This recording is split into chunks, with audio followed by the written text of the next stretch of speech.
Today's guest is Dean Simone. A non-dualistic viewpoint is basically the yin and the yang. It's like they're the black and the white. There's white in the black. There's black in the white. It's all together. So we are together. It's a whole. There is no us and them. There is no me and you. It's like we're all one. There's no So division. go to the premise that we are all one, then it really does change everything. It changes the way that we look at everything and anything. And it certainly it clarifies a lot of the reason that there are problems in the world right now. You're listening to the Bad at My Religion podcast, hosted by Josh God. Let's just start with the big question. What is a non-dualist Catholic Taoist? Did I say that right? You did. Okay. Well, I too, like your wife, was born and raised Catholic. My kids are Catholic. My wife teaches at a Catholic school. So we are practicing Catholics. We go to church every week. One of my best friends is actually the priest at the church that we go to, Father Kevin.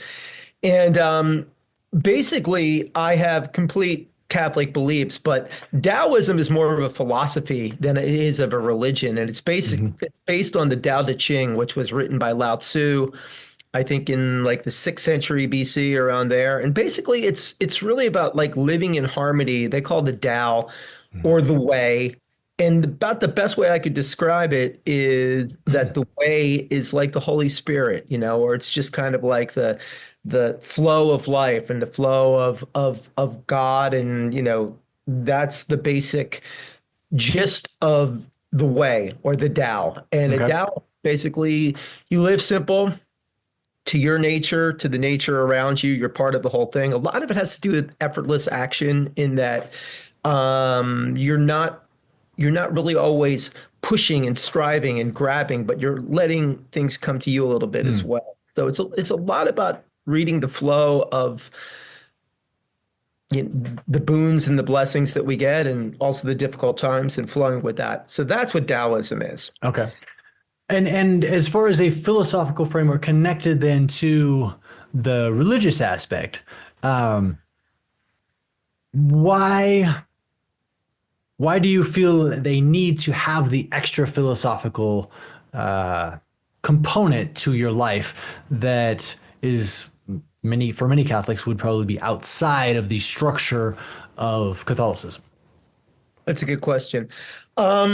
I don't really think it's an addendum as much as I think that it is actually just part of it and part of understanding my Christianity and my beliefs in Christ. I think it's more of just helping you understand, or helping one understand the nuts and bolts of it. In terms of, I think there's a lot of misconception that occurs in the way that we perceive and we look at some of the teachings of Jesus.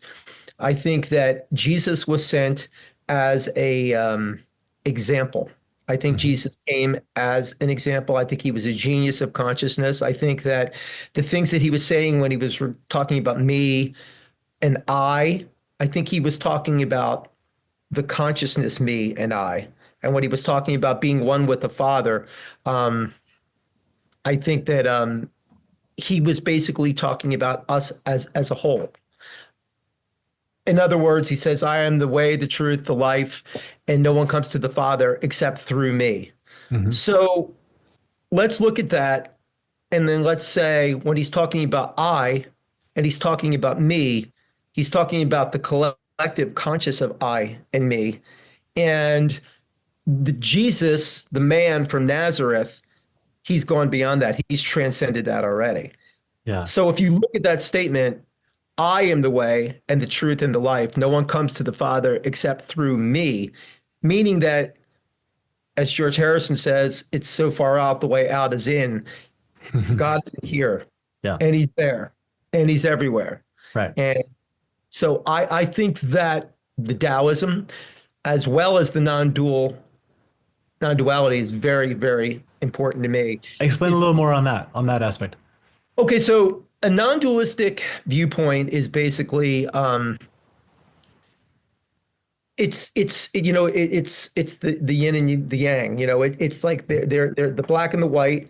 There's white in the black. There's black in the white. It's all together. So we are together. It's a whole. There is no us and them. There is no me and you. It's like we're all one. There's no So division. if we go to the premise that we are all one, then it really does change everything. It changes the way that we look at everything and anything, and it certainly clarifies.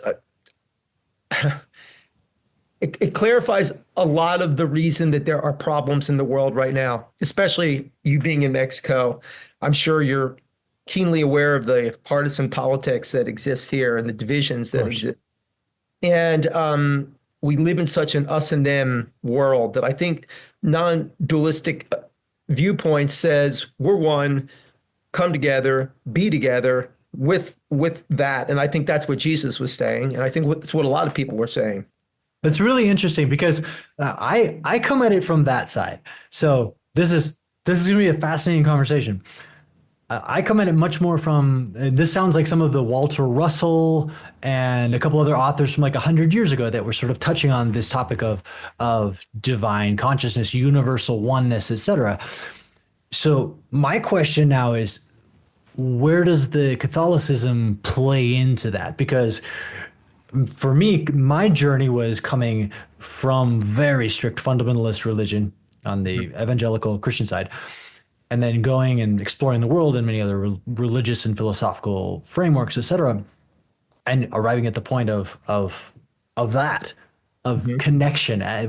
These divisions are artificially induced. Like, we are connected to God, all of us, and our own unique little part of God evolving itself is sort of the way that I look at things. So where does I'm also a Catholic, how does that play into it? Because it seems like it's bringing back in division, no?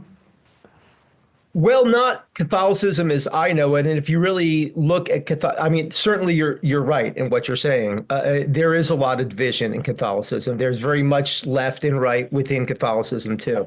Mm-hmm. I think Catholicism is sort of my delivery system of choice, simply because I grew up with it and I know it and I'm familiar with it. And I feel like your fundamentalist background was correct. Buddhist background is correct. Vedic backgrounds are correct. It's all correct because the way that I look at it is it's just a delivery system. What do you call a hat? You're walking down the street, you see a guy's wearing the same hat as you and he says, oh, I like your hat. No, that's not a hat. It's a chapeau. Well, it's a hat. Sure. Well, chapeau. It's the same thing. So I call it a hat. So to me, it's easier for me to digest it in a Catholic sense, because that's what I grew up with. It works for me. And it's just natural and comfortable for me. So when I go to the Catholic Mass, I feel at home, I feel at ease, and it's a surrounding that I'm used to. And I look at it this way: our chants, our rituals, the things we do, our holidays, it's just as valid as anybody's are, and it just speaks to me. But I certainly don't say, well, you've got to be a Catholic or you've got to be like this. And I feel the same way about fundamentalist in terms of your background. I know it sounds like you're at a different place now, but for you, it sounds like the journey said, grew up fundamentalist, had these fundamentalist teachings, Bible reading, Bible. So I'm sure you and I could quote Bible stuff back and forth. But for you, it took you to another place where you needed a different delivery system, which is completely fine. It's completely cool. Do you get criticism though from those around you who are Catholic for connecting with those other aspects in your framework? No, I don't. In fact, like honestly, Kevin literally is one of my best friends, and he is the most open-minded, he's liberal politically and open-minded as a human. And we talk about stuff all the time. In fact, we just had a conversation 2 days ago. He was talking about black elk, black elk. No. He was an Indian, not a Native American mystic, not Indian like Gandhi, but Native American mystic who had these visions that were very much like revelations. I mean, if you read Black Elk's the book. Was he Hopi or? Because I remember I've seen don't something. know. I think it was a Hopi tribe that like had. I don't know if he was, and I've read the book Black Elk Speaks many times, and I don't know, that's escaping me right now. I'm not sure, but I do know this. He became Catholic. And from what I Wow. understand, he's going to be made a saint. So they're going to, Wow. so there you go. In fact, Kevin just told me this a couple days ago. So no, Kevin is very open-minded towards it. I don't know what Catholic churches are like in other places. I know you being in San Diego, I lived in San Diego for a while too. In fact, I went to high school for a little while down there. And we went to a church in San Diego, and it was very much Catholic church, and absolutely having none of this thought process of like what I'm saying right now would be heretical. Yeah, exactly. It would be like, no, man. So Right. I guess it really just depends on the priest and the order too. That's the other thing. And the individual as well. That's where, I mean, so we just recently got married, and Congratulations. thanks. It was, well, yeah, it's been fast. It was like a year ago. It seems like yesterday, but part of leading up to it was like talking about this specific issue, because I'm like, she knew I came out of religion and I'm very not within a religious framework. I believe in God. I believe in that God is love. I believe in, treating people well and, living the Ten Commandments, being a good person, all those things. But also there's a lot of beauty in scripture, etc. My own personal journey, though, I have seen so much overlap from different religions and different philosophical frameworks and whatnot. And also I've seen a lot of like really horrible people in the church. And so we came to a point of agreeing to disagree in this specific thing, because for me, I believe God is big enough to meet someone wherever they are. And that's something that we share is a desire to connect directly with God, but from a different position. But there's other people who don't agree with that, where it's like, I can say, oh, it's cool if you're that religion. Like if you're genuinely seeking, that's what's important. And that's sort of at the core of why I started this podcast. I want to talk to people and learn more, and talk to people, especially who are really seeking and being good examples of their religion, whatever it is, because there's so many that aren't. And yet those are the people who aren't necessarily living according to the integrity of the principles they say that they espouse, who are going to judge me and say, no, God can't meet you where you are, even though like you're genuinely seeking God, because you have to be in my religious framework. And it's like, well, hold on. That's interesting, as growing up evangelical, because it's like, we know growing up with Christian scripture, one of the main things that Jesus says is judge not lest ye be judged. Absolutely. So as the speck in his eye, or get rid of the log. Yeah, exactly. Pick up, who's without sin, pick up the first stone. Here's the thing, Josh.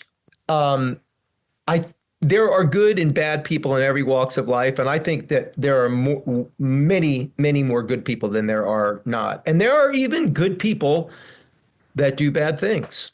So I think that's part of Jesus's message, is he's saying, love the person, don't necessarily have to love the act. Absolutely. You can look at the act and say, down. that act, no good, but the person, I will still love that person. Somebody who's engaged in that sort of judgmental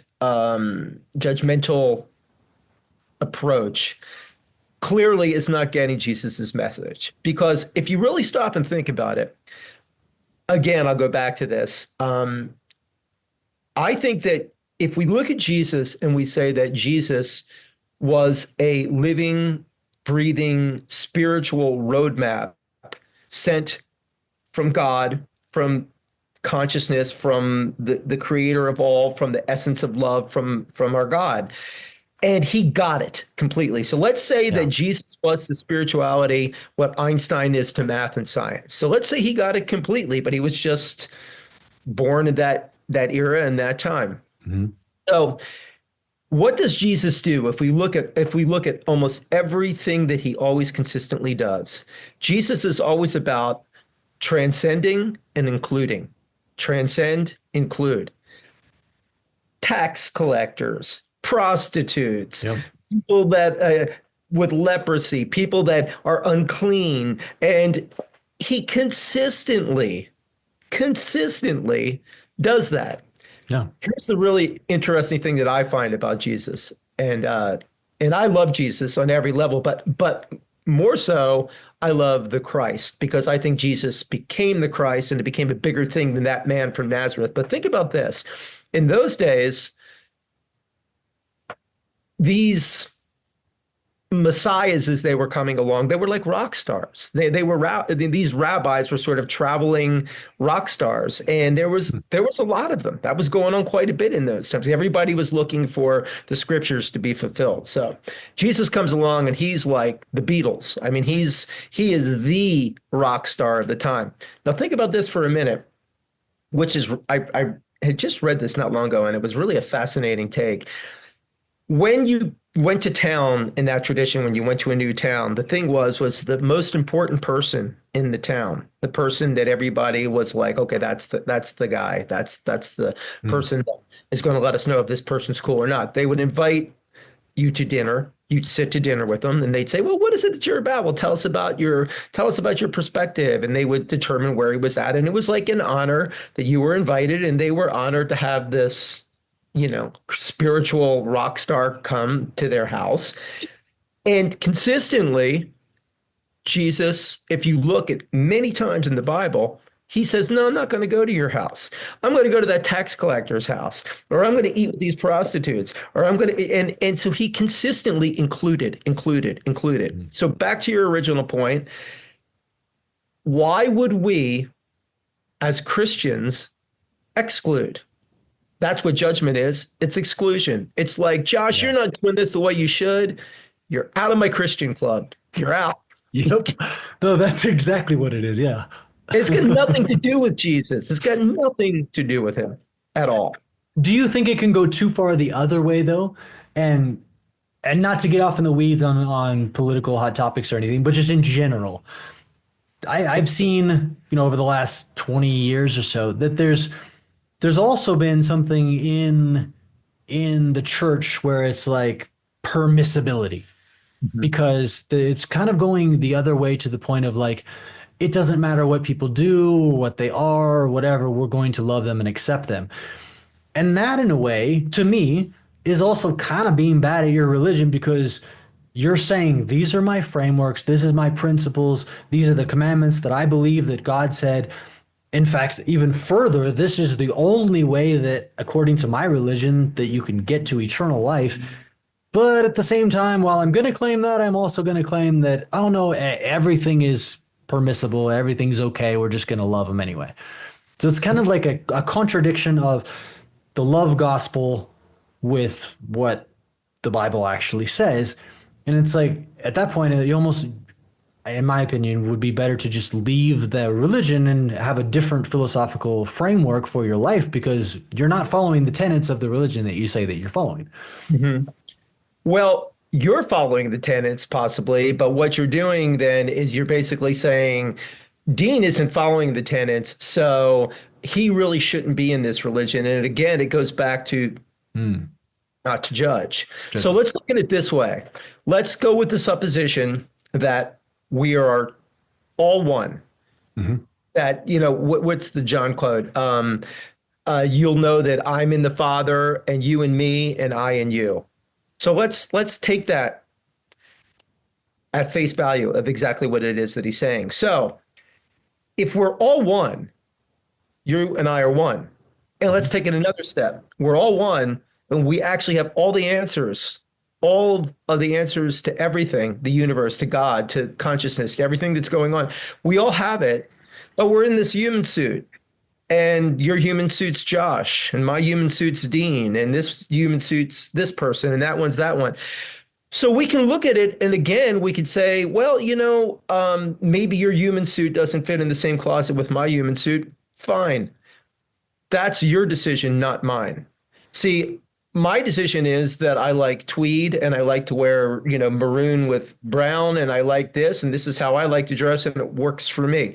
Whatever works for you, that's your decision. What's not my decision is to throw you out. Now, if that delivery system of Catholicism works for me, the delivery system, why can't I do it? Why can't I not say, give me that, give me these things that work for me, but not say, but you can't have it because you're not following the rule. That rule is theirs. What did Jesus say in one of the most famous scriptures when they bring in Mary, supposedly Mary, and they throw her down there, and they're getting ready to stone her, and he says he was without sin, let him cast the first stone, and then every single person drops the stone and leaves, and then he says to Mary, "Where are your accusers?" And she says, they've gone, and basically he says, "I'm not going to judge you. I forgive you." If Jesus can do that, and he is my sample, he is my example, he is my template, I've got no problem with doing that within the tenets of Catholicism, because I view that judgment as pointless, truly pointless. And that's why I don't know, permissive to look at somebody like that. Let me ask you a question, and I can tell you're very well versed on all this stuff. When was Jesus never permissive with a person who approached him? Probably the only thing that I can think of is my favorite Jesus, which is the one with the whip in the temple, casting out the money changers. Other than that, it was always the downtrodden, the weak, the humble, the infirm, etc. And that's what he said too, right? Like I didn't come to heal those who are not in need of a physician. I came to heal the sick. Heal the sick. But when he's casting out the money changers, he's not saying, "You're a piece of crap and you're terrible and you're a horrible human being." Sure. And he's saying, "What you're doing is wrong. You are turning my father's house into a den of thieves." So he's clearing the deck. And if you stop and think about it, if you look at it figuratively or you actually look at it literally, he is clearing the deck. He is cleaning it. And in that same verse, he talks about not one stone will be standing from this temple. I'm going to tear it down and raise it up again. Well, he's talking about us. This is the temple. Right. And he's saying, like they say, the Buddhists say, die before you die. It's like, understand that this is only temporary. You and I, and we are one, we're eternal. And this moment that we're passing through here with our human suits on, the best thing that we can do is exactly what you and I are doing right now, which is just going, discussing it, finding the commonplace, and including. So it's really, really interesting that I talked to a rabbi the other day, who was explaining how the fundamental thing in Judaism is getting together and debating the law, because they believe that God is the law. And it was interesting to hear him talk about that, because it's something that I've never, and you just alluded to it, and it clicked for me. In terms of like the way I grew up, there was lots of fighting, and it often turned into like what is now seen on the internet, which is name calling and people getting mad at each other, etc. And so I determined that I am going to live my life when I am arguing with someone about something. I want to focus on the fact, on the action, on the thing, and not on all of the other stuff that you can call a person names or whatever. And when I started learning Spanish, I realized that English is really bad at to be. English is terrible at defining you are something, whereas Spanish does a great job of it. Ser versus estar. So ser is to be, and it's a permanent characteristic, right? I'm a guy. I'm a gringo. Like that's permanent. I can't change that. But estar is I'm sitting here in this room. I won't be in another, an hour, 2 hours. I'll be sitting somewhere else. I'll be doing something else. So it's temporary. It's an action. And I thought that was the most beautiful thing ever that English lacks, because that's really at the core. When we fight or when we argue about anything, first of all, start from that place of permanent versus temporal, and then focus on the action, and then focus on, like you're saying, like we're energy, we're magnets in a meat suit, right? We're just spiritual beings having a human experience.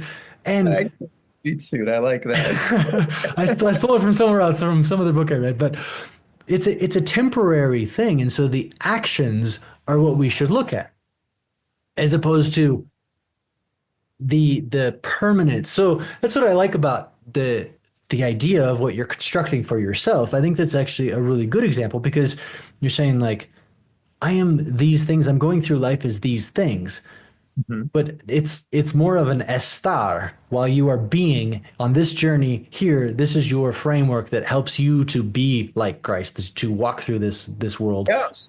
And Right. other people take religion or their belief system and they say, Ser, I am a Christian. And if you are not the same, then we have no connection because I will not commune with the devil, sort of thing. And it's like, well, wait a second. Like, none of us are permanent here on this earth and this journey, you know? Right. Yeah, no, you hit the nail right on the head. And to your point, I grew up. I'm mostly Italian. In fact, I did a film a few years ago that I wrote, and I was in it, and I was one of the producers on it, called Game Day.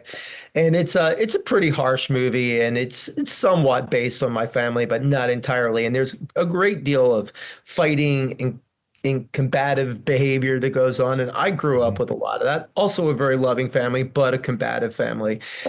And I'll tell you something, Josh. This is one thing about non-dualism that I think is very important. All these points that you're saying, and I'm not to negate what the rabbi said to you a couple weeks ago, because again, if that's the delivery system of that faith, then that's how they test ideas. And Right.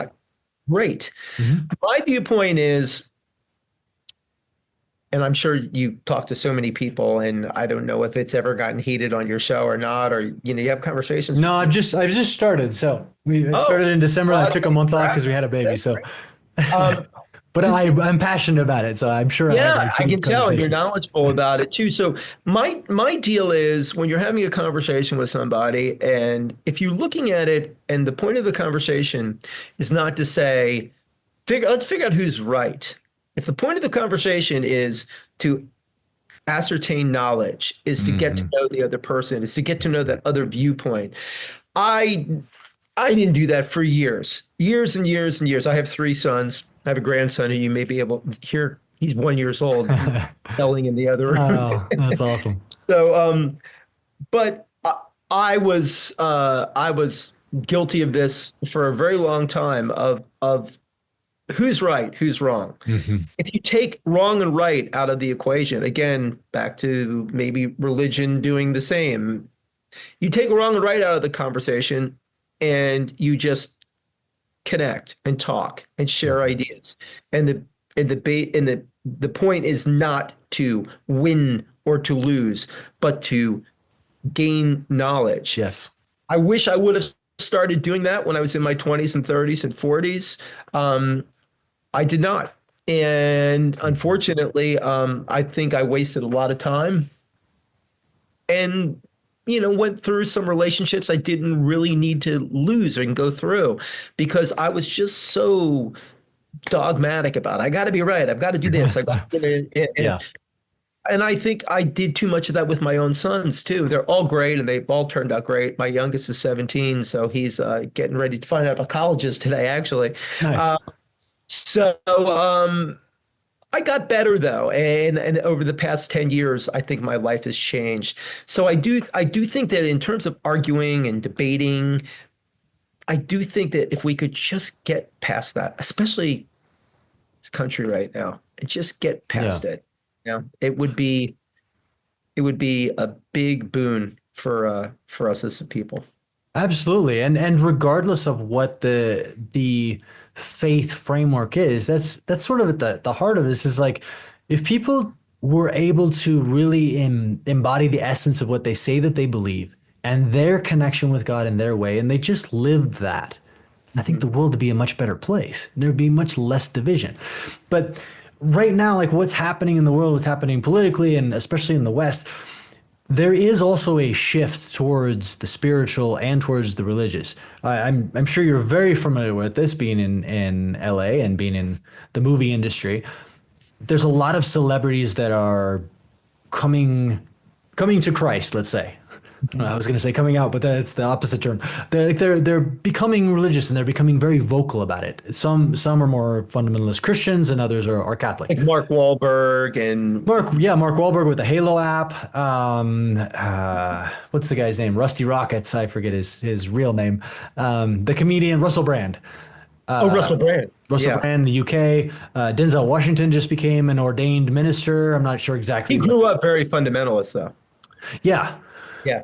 But it hasn't been something like he's one of my favorite actors. And so it's something He's where brilliant, man. he's Yeah. so talented, amazing. But it's not something I know that he's got lots of quotes and actually I have a friend who played volleyball, I think with when his son was at San Diego, University of San Diego or his daughter, I don't remember who. One who's an actor now? The son who's an actor Um, now? Maybe my friend she played on the volleyball team down there, and she said that Denzel would come sometimes, and she was the one that told me that he was a Christian, and I was like, Yeah. really? But there's a difference between sort of being behind the scenes a believer or religious, and then now like, hey, I'm an ordained minister and coming at it, or like Russell Brand, it's just everything that he does now. He used to be a comedian and partying and all this stuff, and now it's all about Christ. And so there is a trend, I think. Candace Owens, another one, like she's a political commentator, but now it's like it's all about she's become Catholic and she's putting that out there. So what do you think about the roots of that and what's happening? Not to be judgmental because they're staying away from that, right? But just what is happening that is leading people who are on that level of celebrity and wealth and just success in life, let's say, to suddenly at this time in history be like, you know what, I need to find God and share that with everybody. I think that especially, and I think that's something that's maybe the greatest gift that celebrities can give us by example is to say, I've had all these accolades, I've made all this money, I've done all this great work, I've done all these things, and yet something in here tells me there's more to it. There's more to all of this than that. So I think celebrities are in a very unique spot to be able to do exactly what Brand is doing and what Denzel Washington is doing, which is to basically say there's more to this than that. And I think that that's essentially what's going on. I think as we live in this world right now, what's occurring is there's people that are making the decision to dig in deeper into the foxholes, into the trenches, and to fight back and forth. And then I think there's a good deal of people like yourself, like me, that are like, okay, we've got to. This doesn't feel like it's anywhere. This feels like it's not where it's at, and we want to go to another place. And I think that these high-profile people are picking up a lot of the same thing that we're picking up. Now I'm going to shift gears a little bit here because this is going to sound really crazy, but there's another podcast that's out right now. Yours is great. Not sending people to another place, but I think you should check this out too if you haven't already. Okay. They're called it's called the telepathy tapes. Yeah, I've been reading about that. It's like all over Twitter the last few weeks, and they went on Rogan as well, right?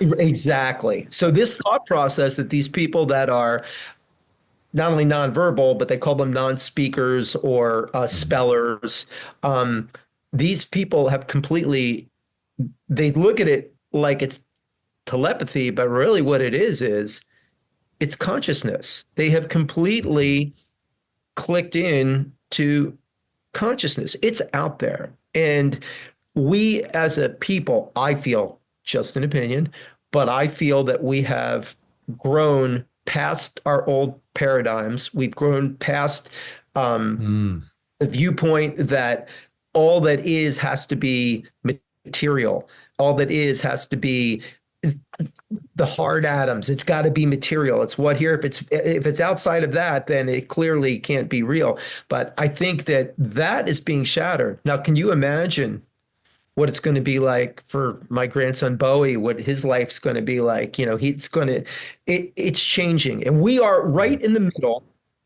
of what I believe is a spiritual awakening as a group. And I think that it's so beautiful to see people like Denzel Washington and a lot of people like that saying, I'm going in this direction, while there's still a lot of people fighting. And I wish for their sakes that they could let go of the fight and just say, we're one. How do we do this? how do we get through this? That's where it's going. And I think that it's great that these celebrities are recognizing it, because I think they have the ability to set an example for people who are not celebrities. They look towards it. They see what they're doing. Yeah. And it's in a way, I think that there's been a lot of social capital spent by celebrities over the years politically, to where it makes it harder for the celebrities now that are attempting to use their celebrity capital in a spiritual way. It makes it harder because people are perhaps more resistant or more judgmental of everything that these people do. But there'll always be haters. I think they're making a positive impact on people, which is wonderful. Where do you see the difference between, because we were talking about consciousness and the telepathy tapes and those people who are still maybe much more connected to the other side. Someone like Joe Dispenza, for example, who's very much, his books are really interesting, all about this and talking about consciousness and tapping into that both individually and collectively and whatnot.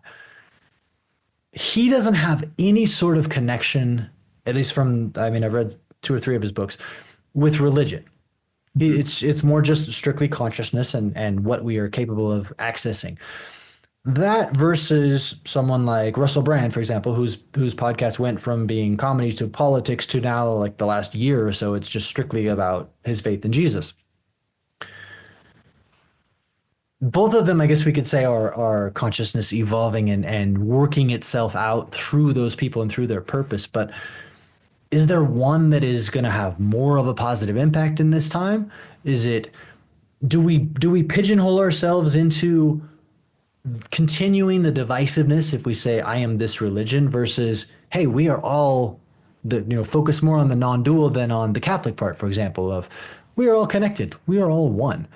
We are all connected with God, and we're all connected with each other and with everything in nature, every living thing. And some say, like, I think it's Walter Russell that talks about how, like, even in the essence of the hard atoms, there is consciousness. Like a rock is going to have access and it makes sense from a logical perspective as well. If God is omnipresent, well, that means everywhere. That includes the atoms of a rock, right? But are we continuing the divisiveness, I guess, is the question? Or, saying, oh, I'm just spiritual, that also then puts you into a framework that gets judged as well, right? So I guess it's an individual thing more than, I'm just trying to find, like, what's the best path to really make a positive impact? The best path is your path. Yeah. And the best path is my path. So I feel the best path is, anybody's path, we're all invited to the table. We're all sitting at the banquet. I'm going to eat this. You're going to eat that. I like to eat this. She likes to eat that. We're all eating food. We're all taking in the nutrition. We're all part of that table. I think that the only choice is to not worry if that person likes tomatoes and that person hates eggs and that person likes steak and this one likes chicken, and it doesn't matter. What matters is we saddle up to the table, we eat, we all get the spiritual nutrition, and you move on. If somebody wants to be, oh, I'm spiritual, if someone wants to say, oh, I'm Catholic, if someone wants to say they're a Buddhist, that's part of the reason that I said non-dualistic, Taoist, Catholic, because I firmly connect with those things. Mm-hmm. So that's my thing. I like, give me a nice steak with, some, a nice salad and some, green beans. And, I just love that. That works for me. Mm-hmm. That may not work for them. And my point is, if we are open to the fact that we are sort of these spiritual salads with a lot of things thrown in there, it's okay. That's what I think is difficult about the two-party system, not to change this to a political bit. I think that it's very difficult to say everything that the Democrats feel, that's how I feel. Everything that the Republicans feel, that's how I feel. None of us fall into that. We're all, and I think religion is the same exact way. So to me, I think it's really great when I hear people, I take a little of this and a little of that, and this is what I do, and this is the restaurant I like to eat at, being this is the church I like to go to, or I don't like to go to church, I like to meditate. whatever. It's Mhm. all good. What does Jesus say? I'm going to my father's house and going to his mansion. In his mansion, there are many rooms. Well, what's he talking about there? I think it's pretty self-explanatory what he's saying. He's saying the Christ is bigger than the man. The Mm. Christ is everywhere. There's a great book by Richard Rohr, The Universal Christ. Mhm. I love Richard Rohr. I think he's a phenomenal writer, and I just love the way he presents things. All right, I'll check it out. I love reading, so Oh yeah, Richard Rohr is, I think he's one of the most important writers, and I just love him. He's such an honest guy, and he's a Catholic priest, but absolutely just so broad-minded. And he talks a lot about the Jesus and the Christ. And let me ask you a question. And by the way, I think the topic of your podcast is it's fascinating. So I'm really thank you for doing this and having this, and no, I'm thank really you. excited to be a part of it, man. It's really a I cool thing. appreciate it. So when I talk to Christians, and I love Christians, I always ask them, um, why did Jesus have to be sacrificed? Why did Jesus have to be crucified? What was the reason for that? And it's always interesting to hear people's perspective on what that is. Yeah.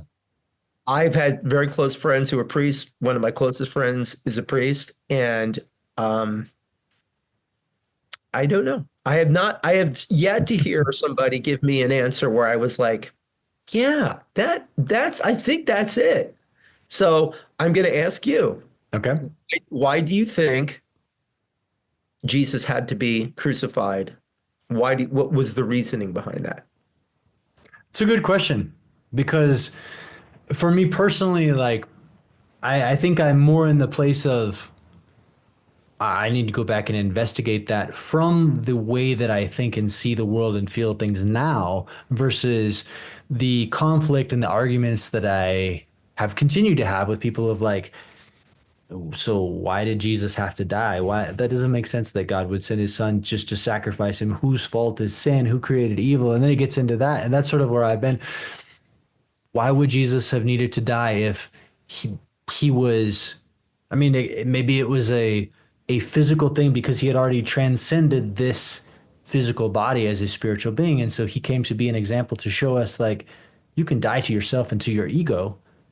And these are just a temporary thing that if you truly want to connect with God, if you truly want to connect with the creator, that you do have to die to the material that is the trap or not so much the trap, but it's like it's kind of the deception that we have to struggle with. It's our challenge in this journey is the material, the temporal, the earthly.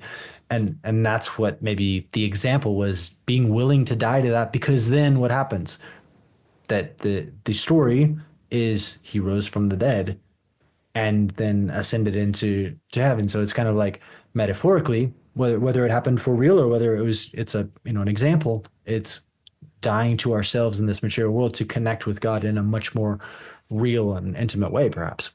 In a broader sense. And he says to his that's a beautiful viewpoint of it. And I think that's it. And I think that he said, when he said I have to do this, basically he was saying, and I'm paraphrasing, but it was like, I have to do this because I will be more effective for you all if I do this. So I posit this question. What if the second coming of Christ, when Christ comes again, and they talk about this, and it's certainly in Revelations, and it's peppered throughout the New Testament. So maybe the second coming is the church. Maybe the second coming is the church of Denzel Washington and of Josh and of Dean and of Father Kevin and of my grandson Bowie and all these people that are now moving to this next place, this next spot. Maybe that's the second coming of Christ, because Christ became bigger than Jesus the man. Jesus the man was just Jesus the man. And I think you hit it right on the head. I think that he is saying, you've got to die to this, because that's where it's at. This in deep in here is where it's at. This and our connection together, that's where it's at. That's where the non-dualistic thing, I think, is so critical. And again, I go back to it. Think about this statement. If Jesus says, I am the way and the truth and the life, and no one comes to the Father except through me. Again, if he's talking about the I and the me as the collective I and the collective me, that puts a whole different spin on what that is. That's why he says, he says something to the effect that whoever believes in me will also do the works that I do, and greater works than these he will do. This is clear. These are clear statements. This isn't wavering or wishy-washy. He's not saying, you're down there, I'm up here. You're on that, I'm up here. Go to your corner. I'll let you know. That is not what he's doing. But why sorry, go ahead, finish. No, go ahead. Why is it so challenging? And this maybe this was unique to the way I grew up, but I've seen this, I think, in a lot of religion. Why does that get twisted? The I'm up here and you're down there thing. It does come through in a lot where these lower frequencies like shame and guilt and fear, those are the ones that are used by mass religion, let's say, many times, or individuals within religion to control and to manipulate other people. And I've always, on some level, I always felt like that's not God's love. Like what you are doing to me right now and what you are saying is scriptural or whatever. Like that's not God's love. Even when I was a kid, and as an adult, like it seems like there's so much of that dominates religion in general, especially fear and shame and guilt. So where does that come from and why? And is it going to require people individually just realizing, like you're saying, like this is my church and this is my framework and I'm not going to judge you? And that also is very, very difficult for us as humans. It's like one of the big challenges is not judging other people. And then usually it's a projection, right? Carl Jung or Freud, they all have things to say about that. But right. Yeah. And Eleanor Roosevelt, one of my favorite quotes, other people's opinion of me is none of my business. You know, I've always said, I feel that the point of what Jesus was saying and what he has been trying to impart is very opposite of what some church hierarchy tries to do. Not all.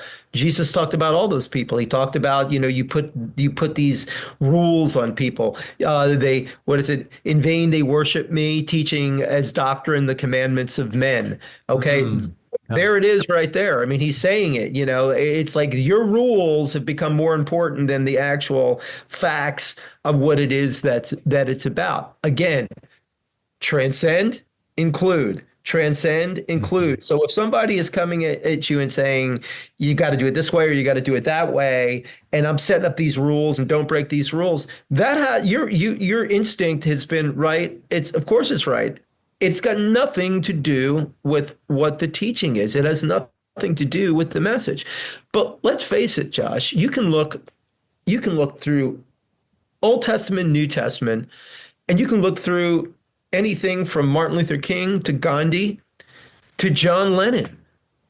People that come to this world on this plane and say that stuff, they get killed. That's really what it comes down to. Nobody wants to hear that. So to answer your question, that these people are using fear, and there's not many of them. There's some, but the people that do that, they're using fear to control people because that's the best way to do it in this world, unfortunately. And what's the way to break free from that, do you think? If somebody is in is a devout believer, and they can feel that there's something that's not right about the guilt and shame that they're under or whatever. And maybe it's when you're younger, you feel that because that's sort of what all of the leaders and, maybe your parents as well or whoever, they kind of put you on that because they're trying. I think a lot of it is genuine. Maybe I'm judging too much in that it's manipulation. Maybe a lot of it is genuine of like, this is what I believe is best for you. And so I'm going to try and force you to go down this road of do and do not. When what that's actually doing to a kid or someone when they're younger is filling them with shame because of, oh, well, I thought it was okay, like whatever. So We don't give it back, we pass it on. yeah, And so, that's that. Excuse me. Tea down the wrong pipe. Yeah, I think that has become a way that we can control people, it's the best way to control people, to say, again, it's not the best way morally, it's the Right. best way, it's effective. Effective. And I think that's it's going to take a long time for that to go away. But again, the less we draw the divisions, the more we look at life in a dualistic way, the less effect that's going to have. Because when someone's saying it, you can look at them and go, well, okay, that's what you think? Great. That's what you think. Doesn't affect me one way or the other. It doesn't even touch me. It's that's fine. That's how you look at it. Also, with all of this stuff, I also very much believe in the Stoic virtues, and I think those things are extremely important. And I think that's another thing when you're looking at justice, wisdom, courage, temperance. Yeah. I think that those things fall into play too. And justice, I think, has a lot to do with equanimity, and justice has a lot to do with not trying to manipulate and to move people. So you don't even have to be religious Absolutely. to live by those tenets. Yeah.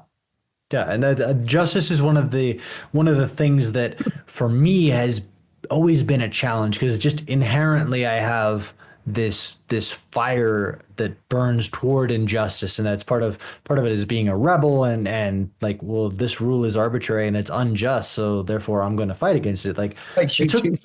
it took me a long time to figure that out, but to kind of realize is like, no, like this is why.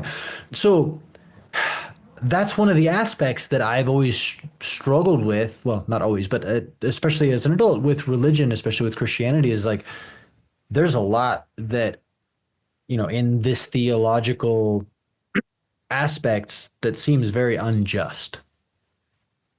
And I guess that's the question that I continually am asking people, and it seems like, and this is a weird thing that I misunderstood Catholicism, I guess, because growing up evangelical, there's a lot of hellfire and brimstone, right? It's like heaven or hell is very much this black or white thing, and it seems like, at least with the Catholics that I have been around in Latin America, there's not a rejection of hell as existing, but it's a very different perspective of it than what I grew up with Christianity. Right. But it still is like, well, okay, if these are the things that I struggle with. Have you read the Lucifer Principle? Refresh. It came out in like the 1990s, around the time of the Fourth Turning book, actually. I forget the author's name. He wrote another one called The God Particle or something, I think. I just started reading. I think I did read that, and I'm sure you and I seem like kindred spirits. Like, I've gotten to a point where I've read so many things. Yeah. Gotten what I've read, but it's So the Lucifer Principle in general, it talks about how the divisions that we have on Earth are simply because of that we move in groups, and it's this evolutionary thing that's like you have white blood cells and red blood cells, and you have bad bacteria and good bacteria, and you have schools of fish and other schools of fish, and sort of all of nature has this ebb and flow. And so looking at politics and looking at religion and looking at these divisions between men and women, black and white, gay and straight, whatever it is, these are things that just naturally ebb and flow in the way that nature has evolved. This is the theory. So I like to read things that I don't necessarily agree with because it gives you a different perspective. But So in reading that and then reading stuff like Walter Russell and like we are all connected to universal consciousness and stuff, it's like some of this stuff overlaps, which in a weird way that I still struggle to wrestle with was like, well, so if we are essentially like our purpose is to help consciousness evolve itself, to help God continually create. And like some of those things, maybe they're focusing on the negative aspect of the divisions between different groups or different aspects of nature. But it kind of also makes some sense because the evolutionary process, then it's not so much about what's good and what's evil, it's just about constant creativity. There's a great quote in I think it's Walter Russell in Universal One, where he says, God is, or nature, the universe is not competitive, it is creative. I love that quote, man. Yeah. That is a great quote. You said it right there. If we're focusing in on the division, if we're focusing on the fence, we're missing the property. And I think that's what has been going on for a long time. But I love that quote. That's a great quote. Yeah. And I think that I feel that there's a shift where I think there's a lot of people who have had enough of focusing on the division. Yeah. And I'm like you, I grew up, punk rock, rebellious guy, always was rebellious guy. I totally understand that. Angry guy, especially as a younger guy, all those things. So I completely understand it. But I can tell you right now, with people like you and I'm older than you are, and you'll see every year that goes by, every year those divisions and those fences seem more and more pointless. Yeah. And it gets to a juncture where you're just like, I don't even care. It doesn't even matter to me, and I'll have these conversations. It's so funny, especially the way I look. And a lot of times I play conservative characters. And I'll have people start a conversation with me and go to extremely conservative places. And then when they find out that I'm not super conservative, they'll be like, sort of shocked. Mm-hmm. And then the flip side of it is I've always been on the liberal side of things. So when I talk to some of my friends and I'll say something that's, they'll think, wow, that's not liberal. That's not part of our liberal handbook. And you can't feel that. Right. People want those divisions, Josh. They feel safe with them, but I think they're fading, man. I feel like they're fading. I feel like more people are going, there's more to this than that. That's non-dualism. That's the whole thing. That's the yin and the yang. That's the whole bit. I hope so, because it's something that it seems like we as humans just struggle with naturally. And it's something, it's funny, it reminded me of the division they're talking about politically. I traveled for a really long time. I mean, since I was a kid, but especially as an adult, I've been traveling. And so people are always asking me, like, where are you from? It's the first question. It's kind of like what do you do in the US is the question when you meet someone. It's where are you from? And I hadn't lived, in the US for 20 years. And so I just started saying, like, I'm a citizen of planet Earth. In part because I didn't want to be pigeonholed, right? I didn't want them to, and yet that's what they want. And people, I found, I even had like people that I was dating get really angry with me for not answering the question with other people because it like made them feel embarrassed or whatever. Because people can't answer the question. People can't handle it. Like I'm seriously, I'm a citizen of planet Earth. No, but where are you from? Well, I've lived in like 10 different countries on 4 different continents. Like I'm not really I'm from Earth. I feel a kindred with my fellow humans. No, but where were you born? Where is your passport? Like, why does that matter, bro? Like I'm trying to tell you something good and you're like trying to pigeonhole me and put me in a box. Right. Because it's scary, because when you say that you're from planet Earth, they can't assess you. Josh, you stop and think about it. This goes into judgment again. Judgment isn't just going, you're a bad person, you're a good person, you're following this rule, you're not, the other aspect of judgment is assessment. Why do we always feel the need to assess somebody. Like we're figuring them out. Like we're working them out like a mathematical equation, you know? Yeah, because supposedly it saves mental bandwidth when we're, making other decisions or whatever. There's a whole psychological aspect of it. And that's why that's why that was so difficult for people, because they want to assess you. They want to figure you out. They want to solve the Josh equation and go, oh, this is when you do this and that, and that's what Josh equals that. Now I know. Now I'm good. And I think you're basically asking people to not judge. And yeah, that's a hard thing for us to like. I mean, think about this.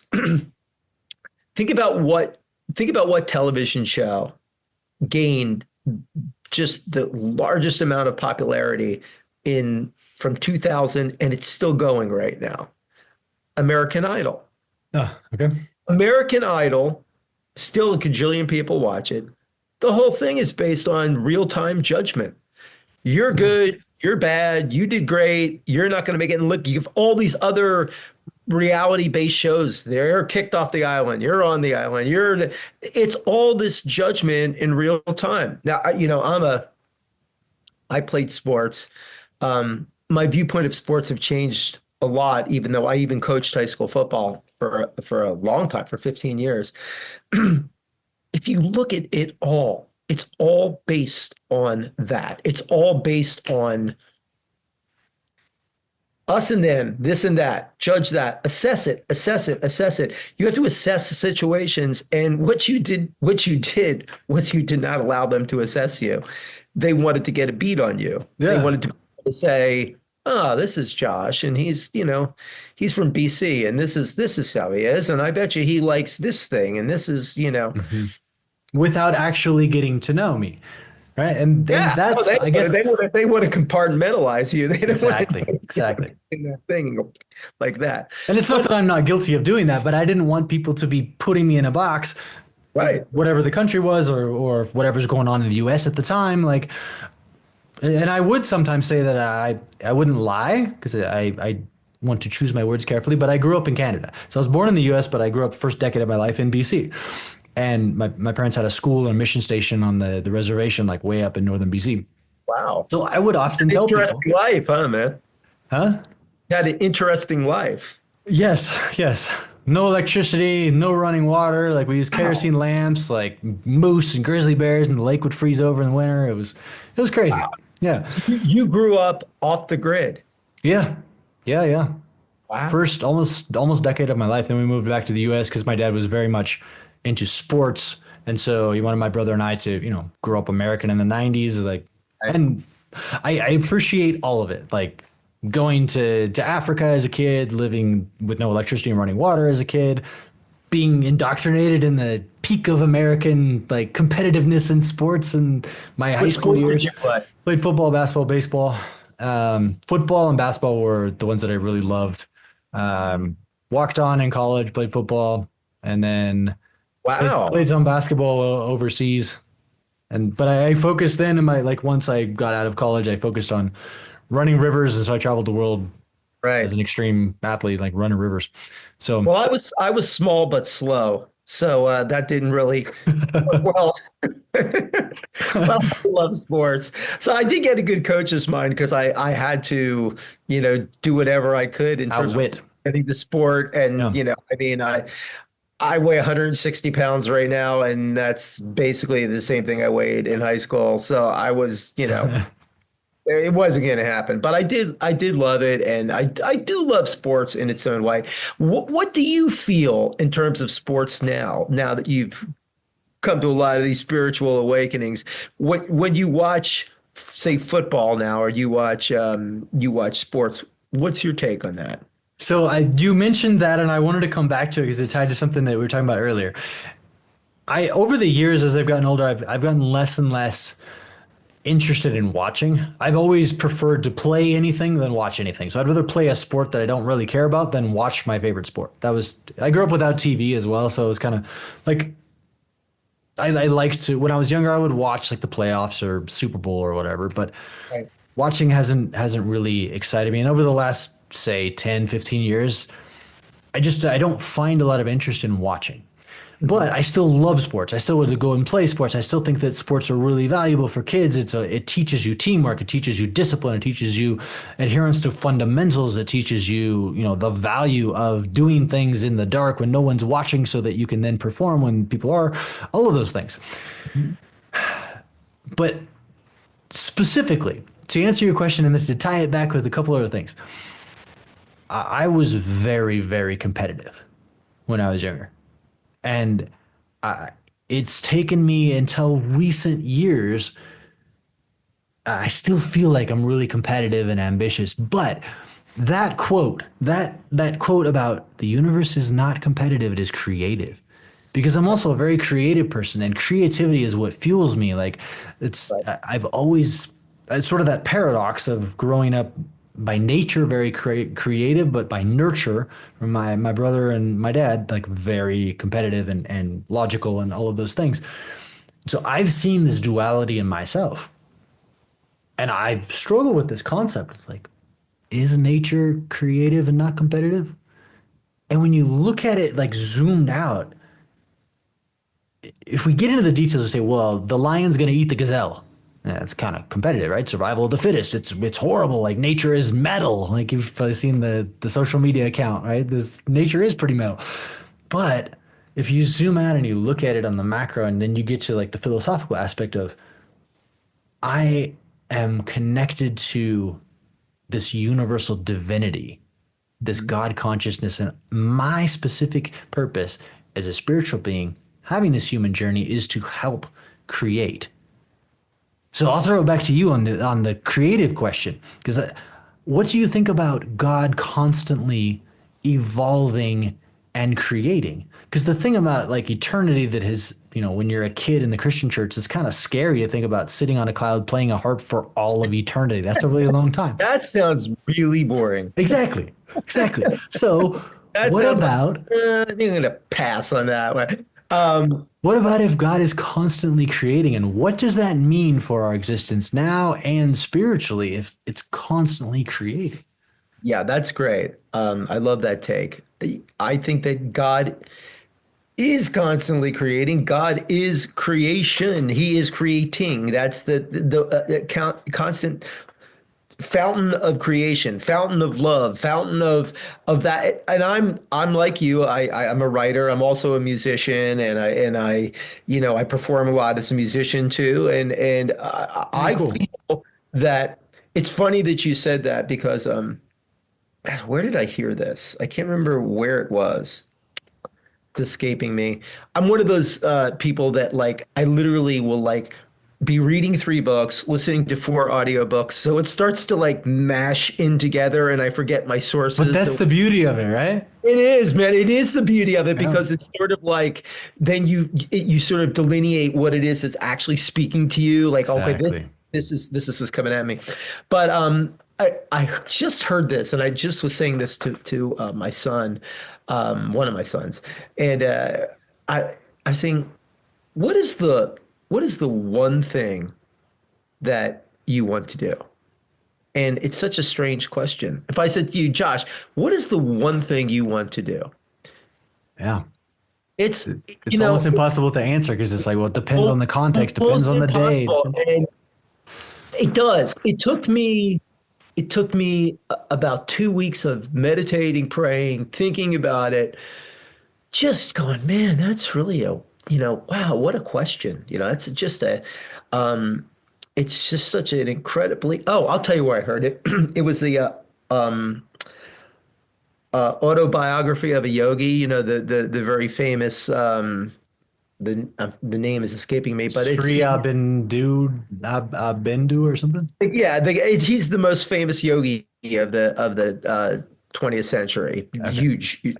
And he talked about a teacher saying to him, what is the one thing you want to do? So I thought, never came, just couldn't come up with it. One day I'm laying in bed, and I get up early, and it just hits me. And I'm like, I want to succeed through creating. That's what I want to do. That's always what I want to do. There is still a competitive side in me. I do like to succeed. I do have ambition. I do want to do something with my day that I feel like I'm doing these things and yay. But if I can't do it through creating, I've got absolutely no desire to do it. I have to be involved in the creating process. So to your point, I think that creating is where it's at. I think that's the closest that we can get to God, to love and create. That's the closest we can be to God. That's the closest we can be to the universe. That's the closest we can be to whatever it is that you want to call that God thing. That involves creating. And I do believe that's where it's at. I love that you use the word be, because the way that I have had to formulate that for myself is not so much like, what is the one thing I want to do? Because like in business or in any type of motivational setting, they're going to be like, if you had all the money in the world, basically you're Elon Musk, except you don't have his responsibilities, what would you spend your day doing? And that's it. That's where it's at. That's where you can find the do, but then it's like design your perfect day sort of thing. But that doesn't answer, at least for me, that never answered the real question, which is, what am I supposed to be? Well, that's another one. Because I believe that it starts there. Your be determines your do, and then your do determines what you have, and then that determines what you can give. So for me, I have that on my website. I've had it for probably 15 years. I don't always live it, but I've been searching to live it. And it is be, do, have, give. Like that's the framework for me that works. I absolutely love that.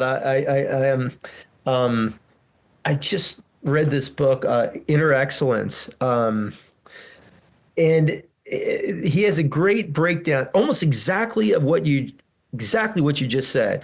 And basically, it's like these 4 keys, which is be present. Be grateful. Only concern yourself with the things that you can control in terms of thought process. If you can't control it, then why worry about it? Just be in that spot where you're just every day getting up and doing those things that you can do. If you're getting up and you're going, I got to do this thing because I got to make this money, or I got to do this thing because I need to have this success. Or I can tell you right now, it never works. It never works. Eventually, it's going to bite you on the ass. It's not going to work. Or it'll just be completely unfulfilling. Totally unfulfilling. And I think it's you and I have some similar backgrounds and some different things in our backgrounds. But one thing, growing up playing sports, it's very different from what we were thought, what we told. What did we always do? We were always looking at the scoreboard, looking at what the situation is, who's up, who's down, and this guy's beating me. Okay, I mean, I've scored 20, he scored 24. I got 8 rebounds, he's got 12 rebounds. Hey, 20 points and 8 rebounds, that's a pretty good game. But man, the guy I was tired, he did better. Mm-hmm. That's hard, we really. That's a lot to overcome, especially, from your age group to my age group, and being male and being in that world. Very difficult thing, that we just can't look at it and go 20 points and 8 rebounds. That's a pretty nice day, you know? Not can't be satisfied with it because it's always a comparison thing. And then it goes back to that competitive thing, right? And then suddenly you have division, and it just all becomes this cycle that's so difficult to break out of. And yet I think it's so important to seek harmony and seek unity rather than just to constantly be filling ourselves with the division and why those guys are wrong and I'm right, or why these guys are bad and these guys are good, or whatever. And it's and Josh, the thing about it that's so crazy too is in the creative world, there's so much division or so much competition going on. Yeah. Really stop and think about it, man. It's like, I remember, are you a musician as well, man? Sadly, yes. I grew up. No. I mean, I've left it behind. I want to get back to it. I really miss it, and it's a core part of who I am. And I've neglected that, and I regret that. So So yes, you've played gigs, you've played out and played gigs and stuff. yes. When I was younger, yeah. Yeah. Okay. So you know how we are. A lot of musicians, people don't realize this. A lot of musicians are ex-athletes, or it's a very competitive mindset where you're like, you know, we're gonna blow them off the stage. We're gonna be better than that. Exactly. You know? Oh man, we crushed. You know, it's like it's that. You know what I mean? And look how we do this with creative process. Look what we do with the Academy Awards. You know, it's like it's the competition. That was what movie was better? What actor was better? How do you even determine that? It's so subjective. Subjective, I know, but we really feel the need to do that, man, and that's a shame for your. I love that quote that you were saying about creativity. It's like it really kills it, you know, and it's got nothing to do with it whatsoever. I heard this really great quote. Robert De Niro was talking in this interview, and they asked him what advice you would give any young actor, and he said, every time you go and audition for something, audition for it absolutely convinced you are not going to get the role. So it does not matter what you do other than just do whatever you're going to want to do because you're not going to get it anyway. So don't even think about trying to get it. Just think about doing your thing and what it is that you want to do. And don't let that other thing enter into your mind. I think that is such an important deal. And it's so hard to do. It's so hard to do that, man. Because it requires you to really, first of all, know yourself, I guess. And so what would I really love to bring to this role if I didn't have to worry about it? And then to be present enough to truly tap into that and just express it naturally. Like, I mean, you would know much more than I would of how challenging that is. It is. So I have a question. When you played baseball, what position did you play? I was a pitcher. Okay. My middle son is a pitcher. I knew you were a pitcher. I just knew you were a pitcher. I could tell. Yeah, so, pitch, play quarterback, point guard. Okay. Yeah, so then I'm preaching to the choir here. So you could write a book on this. Is there anything more creative than being a point guard, a pitcher, and a quarterback? Those are the most creative positions, right? Yeah. I know. I've never thought about it that way, but that's really true. Yeah. It's incredibly creative. I mean, I don't think there's so much to being a quarterback. There's so many components. There's so many things. And it's the same thing in terms of being a point guard, very similar. But being a pitcher, I don't know if there's anything else like that in sports. It's so incredible. Because of the pacing? Because you're right there. You know, you're up on that mound. And it is competition, but maybe it's got the self competition of golf where you really have to be locked in and zone. Exactly. And then you have to decide what pitch am I going to throw to this batter? Is he got the best of me? If I got the best of him, how am I going to twist this? What am I going to do with this? Mm-hmm. To me, that's where creativity and competition does come into play, maybe more so than it does in the arts. I always thought that pitchers were the most creative. I think they're always usually the most creative people too, as athletes on the baseball. And that makes sense because of when you have sort of the whole thing in your hands, and unlike maybe basketball where it's more fluid, it's more reactionary and you know, seeing steps ahead, but it still is kind of reactionary. In baseball, the pitcher is there and it's like you know the count, you know the batter, you know their strengths and weaknesses, if they're righty, lefty, whatever, if you've got people on base. And it's like all of that is in your hands and you can sort of be very present and zen and analytical at the same time. And it's like, yeah, that is a very creative process. It is a creative process. And I think that there is not many, I mean, sports, you can get creative and there are things, but I do think that within the competition of sports, that is the creative position.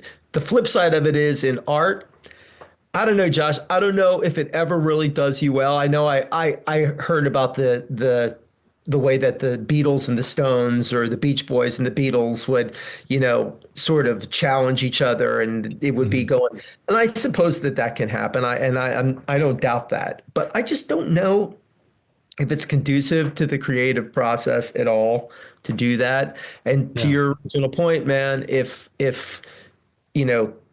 God is the creator and it is about that, well, that to me is what we have to do as artists is continue to create. Judge less, create more, including self-judgment. That's really good. Do you think that that's at the core? Where does that come from? Is that at the core of why there is so much division? Is it starts with self-judgment, and then where does that come from in the first place to where we do have so much self-judgment that then causes us to project onto others? I think where self-judgment comes from is generally, I think it comes from our upbringing. I don't know. I can't speak to yours. I can speak to mine. I mean, it was always about assessing yourself and looking how you're doing and how did you do and how was this and was this up to the level that you wanted it to be at? And then but the reality of it is, if you're watching yourself and you're judging yourself, it's almost impossible to do. You can't do it. That's why you look at guys like Tom Brady, you just get the sense. Obviously, the competitiveness is there and those things are there. But when you watch him or you watch somebody like Michael Jordan, there's a flow. There's a flow to what they do when Tiger Woods was in his groove. Yes. There's a flow that is not really like self-judgment. They're just there. Not at all. Go back to our original thing when you're talking about Taoism.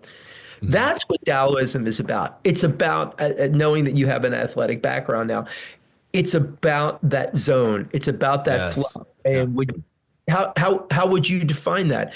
That's religion in its own way, not religion. That's spirituality. That's like you felt that you've been up on the mound and you've pitched scoreless innings after scoreless innings. And where does that come from, Josh? Can you say, oh, it's this? What is it? Where I really discovered it was in whitewater and extreme sports and being on the edge of life and death. When you're running a Class 5 rapid, it's like, wow, I found the most peace. And that's when I discovered flow state. And Stephen Kotler's book, Rise of Superman, came out in like 2012. Like that is, I found, I mean, getting in the zone and stuff when you're playing sports is one thing, but it wasn't until I was in my 20s and I started to really go more and more and more extreme that I realized, oh, this is what flow state is. Like, I like this. It's not so much about the adrenaline. It's about the peace. Like when you get in a state of flow, everything slows down. Your decision making is much, much faster. You can see literally every option in that millisecond, and your body responds. It knows what to do. And you can train for that. You can push yourself in training to the point where you can get better and better and better and be able to then, when you go out and actually are doing it in a place where it's dangerous, where you have to tap into flow, you can connect with that. And that really is something that I think does connect to spirituality. It does. And it has a lot to do with being present. Exactly. If you are not present, you can't get in that flow state. If you're not present, they're diametrically opposed. It cannot happen. I know this is a lot of, and you think about it, Jesus said it, Buddha said it. It's all through Hindu teachings. You have got to be present. It's probably, other than love and forgiveness and non-judgment, maybe that may come up more than anything in all of the religions. And it's such a hard thing to be present. It's so very difficult. And back to what we were just saying a couple of minutes ago, that's the one thing that self-judgment does not allow you to be, is present. You can never be present when you're in self-judgment. And you see, Christ talking about it. And I'm working very hard at that. And that's something that I feel in the last couple of years is something that I've gotten stronger at, is being present and really in that moment and just taking it. And it's mind blowing when you're there. It's like, you see things that you're like, oh my gosh, completely missed that, or wow, I think it's one of the great tenets of any religion is But to it be also present. connects to the idea of there not being time and it being connected to divine consciousness, because when we're living in the past, then we are, what is it? If you live in the past, you're depressed. If you live in the future, you're anxious. Right. Like, you have to be No able doubt. to get in the present. Yeah. And to do that, I think it does allow for more focus, for more introspection, for more connection. Like, why is there so much push now for breath work and for cold tubs and for meditation and yoga and all these things, all of which are awesome? But why is it becoming such a trend? Because we struggle with being present, and that forces us to be present in certain ways. Absolutely. Isn't that you live in the past, you live in the past, you're depressed, you live in the future, you're anxious. That's young. It's young, isn't it? I You said, just like you, I don't remember where I yeah, heard it, but I think that's young. It's a Jungian philosophy. Yeah, it's very, very difficult. So I'm going to go back to something that you had asked me about Catholicism and why that delivery system. yeah. This is one thing that I feel. This is what I hated about Catholicism when I was a kid. I was so bored, and I just felt like here I am, and now I'm kneeling, now I'm sitting, now I'm standing, now I'm kneeling, now I'm saying, now I'm sitting, now I'm standing. It's like, ah. And I resented it, like yourself, rebellious viewpoint. I just felt like, oh man, like, why do I have to do this? Why is this important? This seems so ridiculous. Mhm. But I've realized that, I think the most important part of it, Josh, is it forces you to be present. It forces you to stop all that other stuff Mhm. and be right here and be in that moment. So back to the original point of the delivery system, that's why now I'm not thinking about acting. I'm not thinking about the screenplay I'm writing. I'm not thinking about the gig I'm going to do. I'm not thinking about, what's happening in my family with the three kids and the one grandkid and the other grandkid on the way and all the, my wife's issues at work. My parents are older. All those things, and they're all important and they're all beautiful and they're all great. But when I'm in there, it helps me focus in on what used to bore me now makes me just pay attention that I'm kneeling and I'm hearing this stuff that I've heard so many times, but I can just concentrate on it like a mantra. And the whole action pulls me into that present moment. So that is another aspect of why I need Catholicism with those other things. Those other things color my viewpoints so that when I go in and I am participating in that Catholic Mass, I find that I can just let go to it. And I don't feel like I have to judge it or go, why am I kneeling? Why am I doing this? Right. That doesn't happen anymore. So the sacredness of the ritual is something that really grounds you and brings you to the moment. See, this is really interesting because I spoke to somebody else that was a Catholic that touched on that. And for me, in Latin, my exposure to the Catholic Church, like my aunt was Catholic, but she lived in New York, and so I didn't really know her that much and growing up.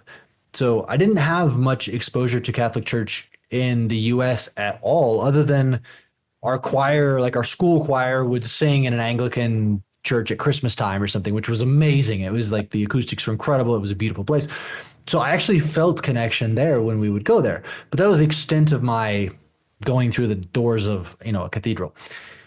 In Latin America, I have a lot more experience of being in many, many, many different cathedrals and masses with different people and friends and whatever. And now a lot more experience because of my wife. I think it's different. And this is, gosh, now I'm feeling guilty for judging, but it lacks the sacredness that I have seen in certain other massive cathedrals where it's like you walk in and just the presence and the service, I don't know if you call it the service, the mass is very detailed and it's very serious and it's very sacred. Most of the time, and I can say that like probably like 80-90% of the time when I have been in a Catholic mass in Latin America in the last 18-20 years, it's not that. It's not that. I mean, you go through the rituals and whatnot, but for me, I haven't felt that like this is super sacred. And it hasn't been that atmosphere. And so I don't know if That's a great point. I think that's important. And for me, that makes it like something that I can relate to what you're saying. But without that, it's like you're just going through motion, sitting, standing, there's kids screaming, you're like talking about the announcements and like it's like Right. what is this? You know, I when I was filming the series last year in Mexico City, there was a couple of Catholic churches that were close to where I was staying, and I'm a runner, so I run in the morning, and I would run, especially to this one. It was just super awesome, man. I just this score. This church was like literally built in like 1500, man. There's some incredible cathedrals in Mexico City. Incredible, man.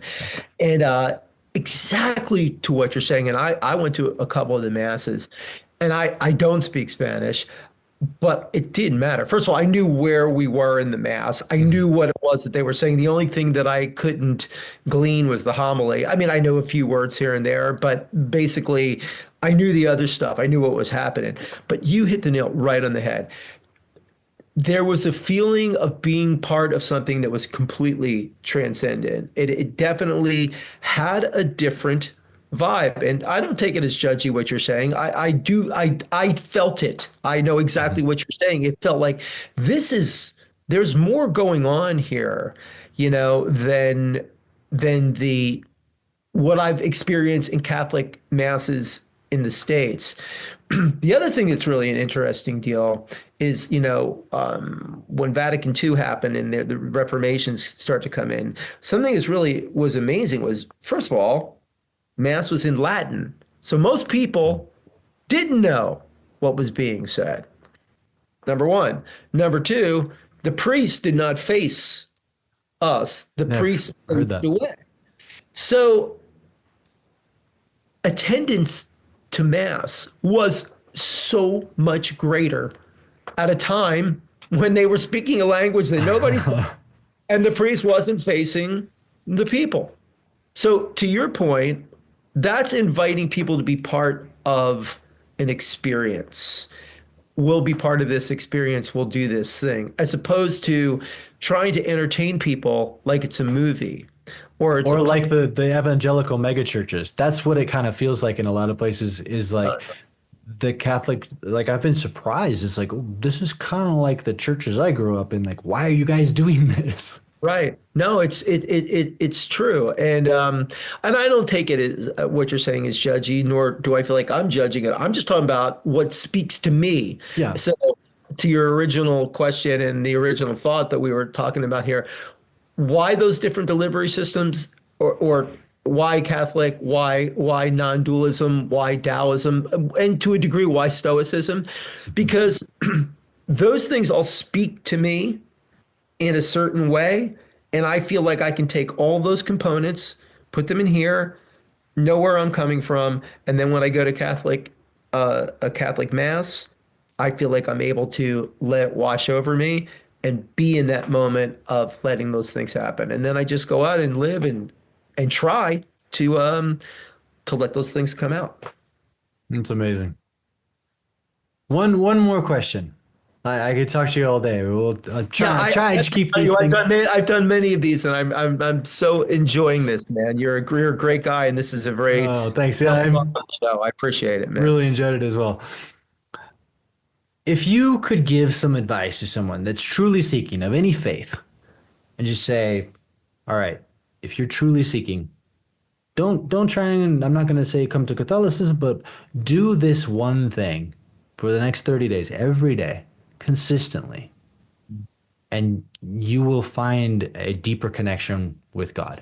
What would the thing that you would admonish or suggest be? Absolutely, without a shadow of a doubt,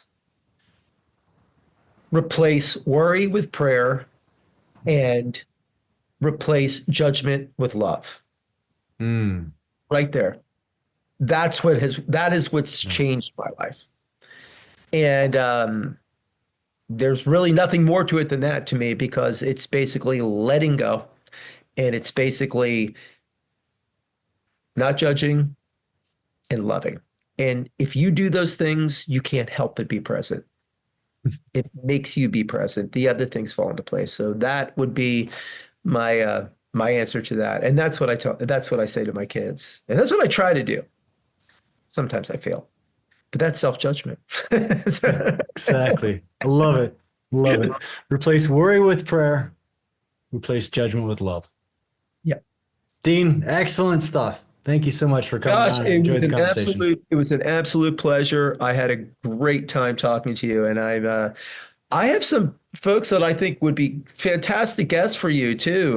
That I'd love to hear you interview and talk to, because I think you'd get a lot out of them, and they would get a lot out of talking to you, man. So Well, yeah, please send them over. I appreciate it. I would love to. I saw the one person that you put in the thing, and I'm going to contact him as soon as I publish yours. I'll send him the link and contact him. But yeah, I just kind of started this, but it's a passion project, and I love these conversations because every time there's some little nugget of truth, and that's what I'm looking for. And I think that that's what helps us to grow. Is you're absolutely right. I got to share this with you real quick before we break, but. I love these conversations, and I completely connect with you right away. You're definitely a man after my own heart, and I totally understand that. And so I talked to my wife this morning. I said, "Yeah, I'm doing this really interesting podcast this afternoon." And she's, "Oh, what is it?" And I told her, and she's like, "Oh, geez, you're going to be in heaven." That's because she always says, "I'll talk about this stuff for hours at a time." I just love it. So I want to thank you. I so much enjoyed being able to be a part of this conversation with you, man. I appreciate it. No, thank you, Dean. I really appreciate it as well. I truly enjoyed it.